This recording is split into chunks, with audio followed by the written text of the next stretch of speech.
Hi and welcome. I'm up at the Labyrinth and I didn't come here to do a reading today, but I had stuck a deck of cards in my pocket and I got here. I mean, I was just going to come and walk the Labyrinth, but I got here and this place is just so loaded with inspiration that something came to me. So it's brief and I think it's timely, if you will. One thing that we're looking at as a collective, we can choose to ignore it, but it's in our face. And that is that there's a major paradigm shift going on. And when the world we re-enter as things start to open up is not going to be the same as the world we left when we got quarantined. Cool. So what about that? Well, it's that the world is changing and it's gonna, I mean, anybody who thinks that we're gonna just go back into the mode of business as usual, la, la, la, I think it might deserve some additional thought and contemplation and consideration. Things are changing and we are involved and intertwined with the change. So why not make the most of it? The idea of a vision quest came to me on my way to this location. And if you're not familiar with the vision quest, it's a traditional rite of passage amongst Native Americans. The vision quest is something that is undertaken with a guide, and then the guide goes with the people that are going to go on a vision quest together up into the hills or into the wilderness. And then from that place, there is an agreement about when are we going to meet back here, and then everyone takes off and goes on their vision quest. And their vision quest takes them out into the complete removal from society and other people. And some of the things that are components that can come with a vision quest, at least in the Native American cultures, is you can find your spirit animal. And there are other things. There are visions. There are components. There are fundamentals of the inner workings of us as individuals. And when you come back from a spirit quest, you're not the same as when you left. Why? Because you made some discoveries and you made some choices and you did it on purpose. So my take on it in terms of the change that's happening in society is that I believe there's going to be a potential for the collective because we've had this alone time. We've had this isolation that's been impressed on us. We've been put to the need to do it and told that we need to do it.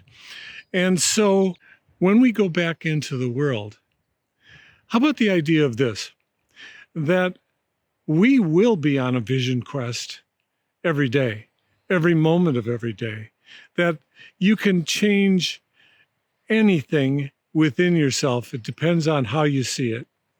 And if you see your life and your day-to-day activities and your relationships and everything as a vision quest, think of what that might do to change you first and then to change the world, to change the people around you.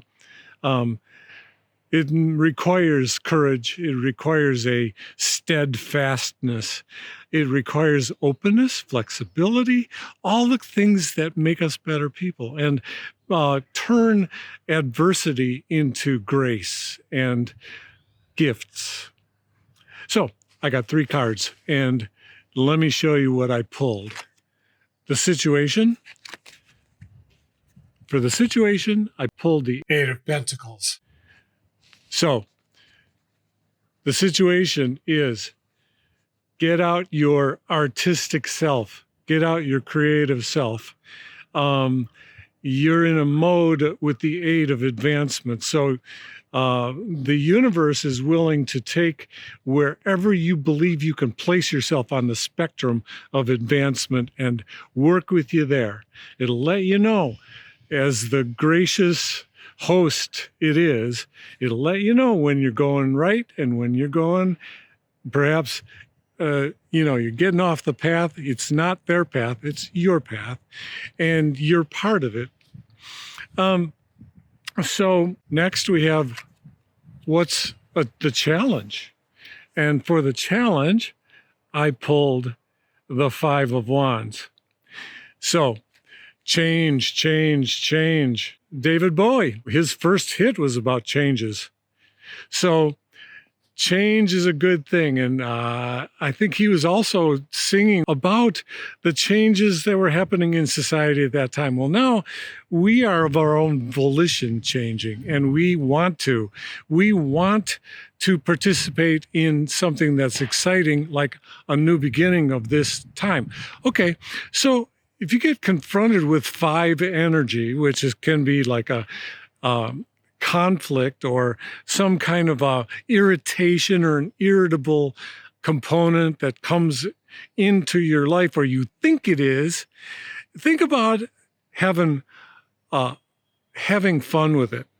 Not fun, like playing some kind of parlor game, but fun in a challenge, the fun of the competition, the delight of expressing yourself physically and emotionally and spiritually and creatively in making, that challenging situation into a competition, into some kind of a friendly competition, somewhat like a British type of a game where you can play rugby and you can be knocking each other's teeth out in the middle of a game, and afterwards you're congratulating each other on a game well played, right? So that kind of competition.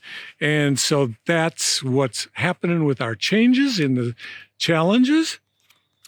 And last but not least, the Knight of Cups as the solution.